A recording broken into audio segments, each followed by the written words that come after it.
water situation that we are facing in St. Kitts and Nevis is not unique to St. Kitts and Nevis. We are seeing decreased rainfall as a result fundamentally of climate change. So the climate change that has always been spoken about is upon us. It is here. And we have to make sure that we adapt to the change. So it would require for us to change the way in which we handle water. And at this point, I want to encourage our citizens to not waste water. How can we do that? When you're washing your vehicles, not to use a hose, but to use a bucket with water and to wash your vehicle. That when you have your water, you don't wash your dishes with running water. If you can have some and then maybe rinse it off after, that will be important. When you are washing with your washing machine, don't just wash 2 pieces of linens, but if you can use a full load, because it will use roughly the same amount of water, that also can be a way of conserving water. And when you have your pipes, your faucets, if they're dripping, if they're leaking, bring in the plumber, get them fixed so that you can conserve water. So it's not a case in where the cost of the water is the main issue. The issue is the lack of rainfall and therefore the lack of water. And so we have to curb the way in which we use water. Nonetheless, with the sustainable island state, that is why when we took office, we were so aggressive with coming up with a national vision. Never before in the history of St. Kitts and Nevis was a voluntary national review done at the United Nations. It was the first time in our history, even though we are 40 years old. We went to the United Nations, we presented it. The main presenter was the Minister of Energy, the Honorable Congress Maynard, of course supported by our mission in New York and the Ministry of Sustainable Development. And I think Pierre Chez was also there. In that, we presented to the world that St. Kitts and Nevis has now put a framework together of how we are going to advance the SDGs and deal with the scourge of climate change, because we had not had a national plan as to how to deal with the issues of climate change. The way you approach managing any country at this time with climate change upon us cannot be the way it was managed before. And that is why we said we had to come up with this framework. Otherwise, if we don't do that and we don't adapt, we don't have a plan, you know what they say, a man without a plan is doomed to fail. And therefore, we made sure that a plan is in place.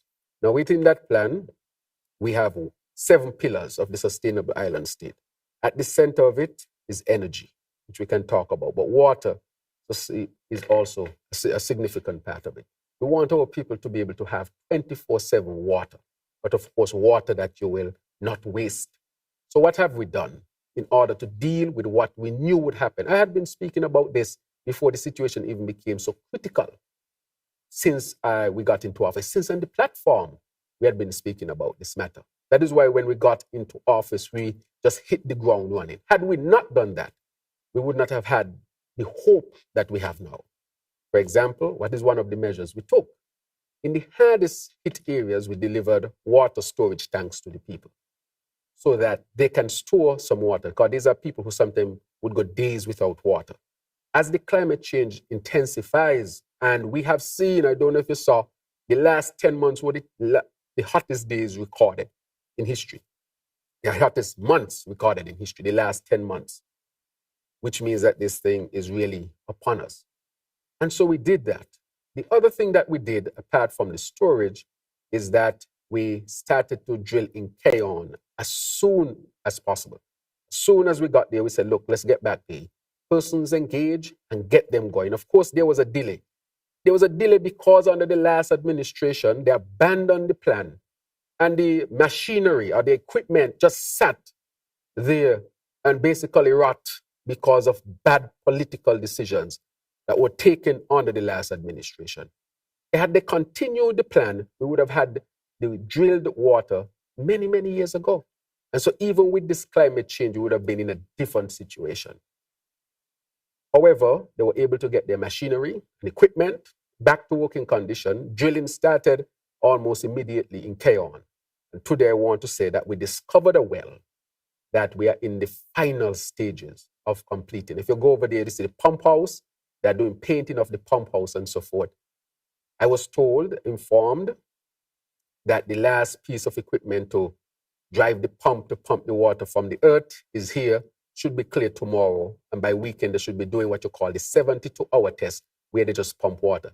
A lot of water is going to be pumped. So what we are doing, we're going to try to get the water trucks to collect the water, not to waste it, because the water is already tested and has met World Health Organization standard of what is potable water.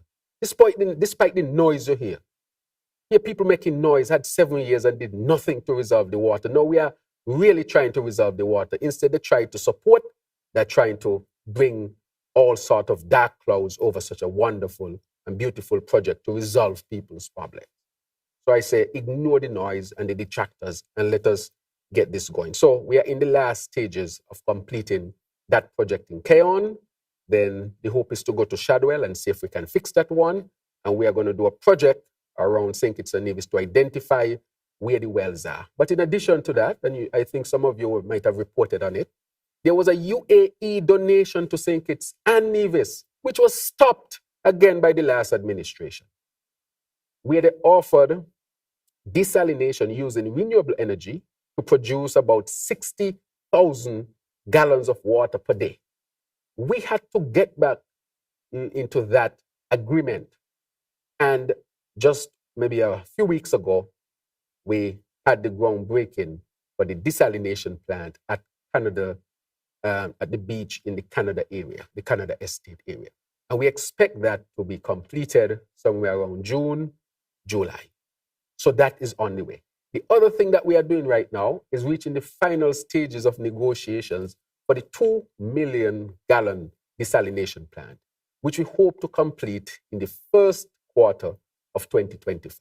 So this year, we have the Keon well, we have the desalination plant that is at the beach in the Canada Estate area. We are also buying water from Marriott presently because their own desalination plant is producing extra water for us.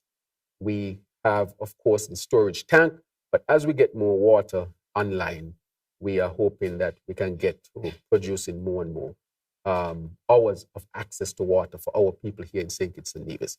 So I am not pretending that this is not difficult. Sometimes I have no water myself. And when the water shuts off, it affects your quality of life. So I'm not going to pretend that this is easy. Our people are going through tremendous challenges, especially when they can't get water for 1 or 2 days. And I feel it for our people who go through that because I experience it myself sometimes. And that is why we acted so quickly and swiftly to bring solution to this. I know people can't wait until the water come online, but in the meantime, what we have done, reached out to service providers with water trucks. The water trucks that are out there is because the government has put them out there. I have personally intervened to get the water trucks out so that our people can have access to water. So these are measures that we are talking about. These efforts are expensive because we don't pass the cost on to our people. This is what we call adaptation cost in climate change. This money, had we not have climate change, this money could have been used for many other things. But the issue is we have to use it to provide water. Water is the most basic thing that we can provide for our people. After the air is water and then food. And therefore, we have to make sure that we are providing for our people. So we have started aggressively investing heavily in making sure that we are able to provide the water for our people here in St. Kitts and Nevis. So to answer your question, we see the problem, I just outline the challenges, the poor decisions made by the previous administration that was the man-made aspect of making the situation worse than it should be, had they just followed a plan to bring more water to the people, and that the solutions that we are bringing in, and we have started to work earnestly on those. So this is not a government looking for excuses. This Labour administration is not looking for excuses. This Labour administration is looking for solutions. And that is why I said to the world, St. Kitts and Nevis is not looking for pity. We're small, but we're talawa. We're audacious. We're bold. We are courageous, but humbly so. So we are coming to the table with solutions And that is what we said to the world in our voluntary national review at the United Nations in August of 2023. So we are going to see the benefits of acting so swiftly, quickly, and with a plan that is practical and a plan that is going to give us the results. So this Labour administration thus far has implemented what it did, has implemented a number of measures to deal with the scarcity of water. We are now officially a water scarce country.